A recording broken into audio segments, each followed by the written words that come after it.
You're watching Newsday TV. Thanks for joining us. I'm Ken Bufa. Police say the trooper involved in a shooting on the Southern State Parkway last week has now been suspended without pay.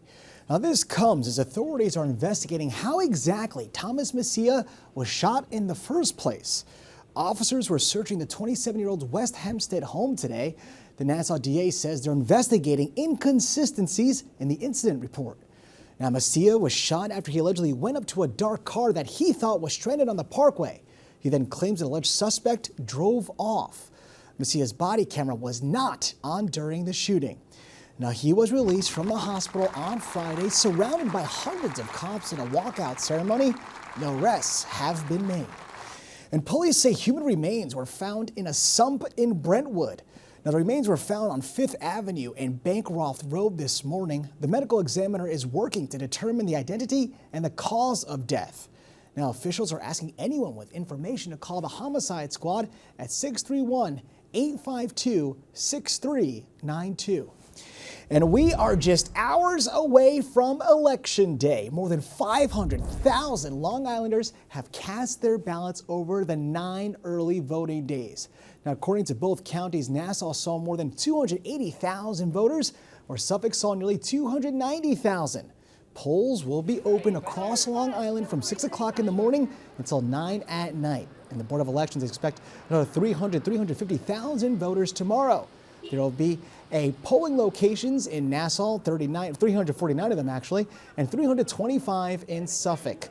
And we will have live coverage after the polls close with local analysis you won't see anywhere else. It starts right here at 9 p.m. on Newsday TV. And there's a proposal to drop the Regents test requirement in New York. Now, if adopted, students will no longer have to pass the exam in order to graduate. Students could graduate through alternatives like earning an occupational certificate or volunteering. It would take effect in fall 2027. And Target is taking over the former Kmart in Bridgehampton. Now, the Kmart on Montauk Highway closed last month after 25 years in business. It was the last full-size Kmart in the country. There's no word yet on when the new Target will open, though. And you may be able to save on your Starbucks starting next week. Listen up. So the coffee chain says it will no longer charge for extra for non-dairy milk. Starting on November 7th, oat milk, soy milk, and all other alternatives will cost you the same as regular old milk. Now, this will save about 70 to 80 cents on your drink.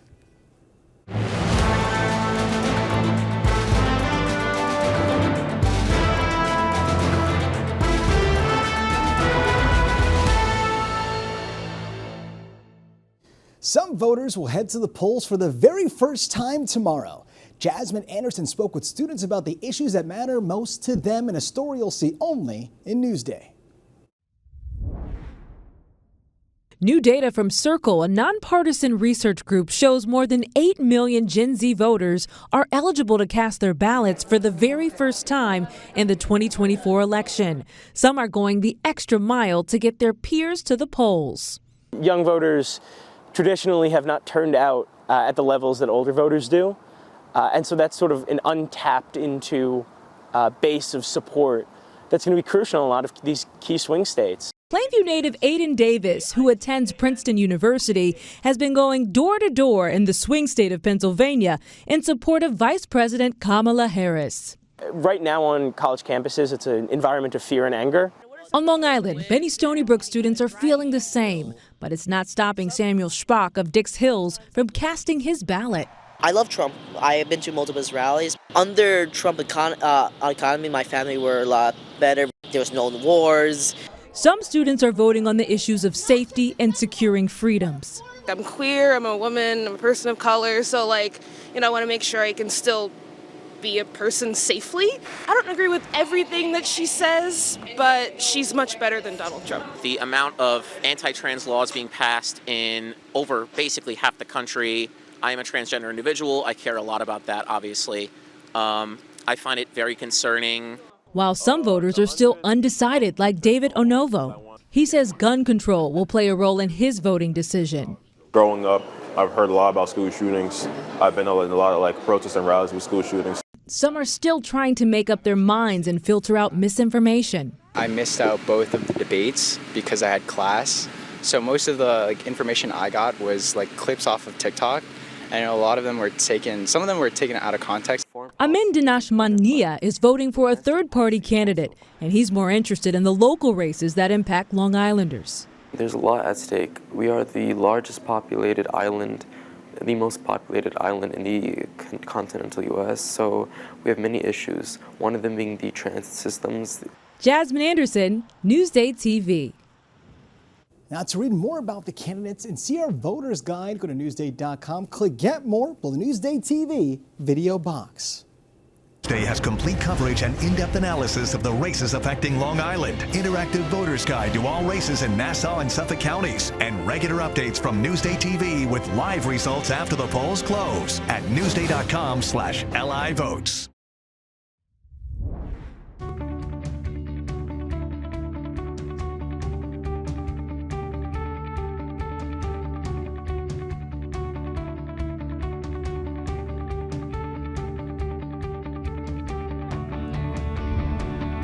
Shop, eat, and make chocolates in Seacliff. Elisa DiStefano has the story you'll see only in Newsday.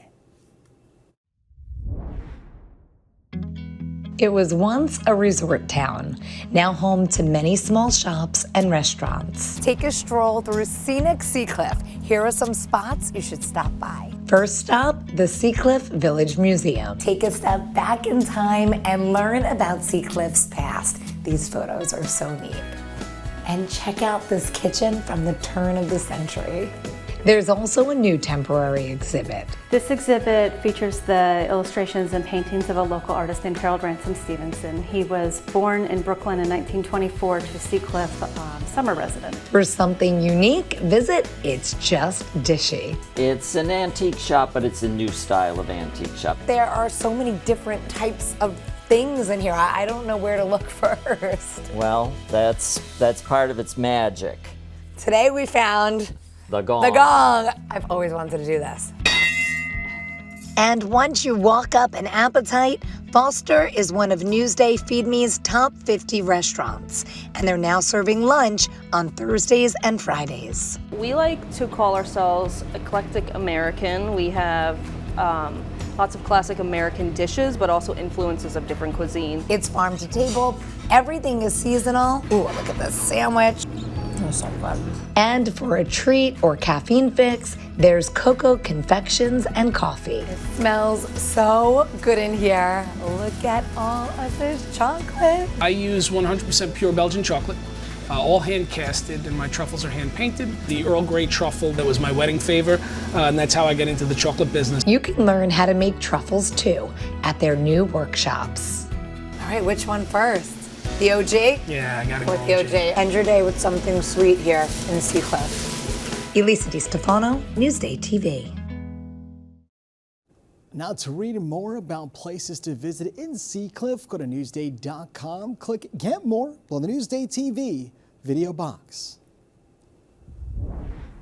All right, now let's take a look at your Long Island weather and see how Election Day is shaping up weather-wise. So tonight you can see we have 51 degrees, clouds early and clearing late, while tomorrow it's gonna be a warmer one. We're in the high 60s. Taking a look at the morning forecast, you can see cool to start off, but we will get near 70s during the afternoon. And as for your 7-day forecast, you can see Election Day and nice and dry, pretty much dry throughout the week. Wednesday is a star with 70s, but Sunday, not looking too great, nor is Monday, but we'll take a look later in the week to see if they stay wet. Long Island weather is brought to you by PTRC.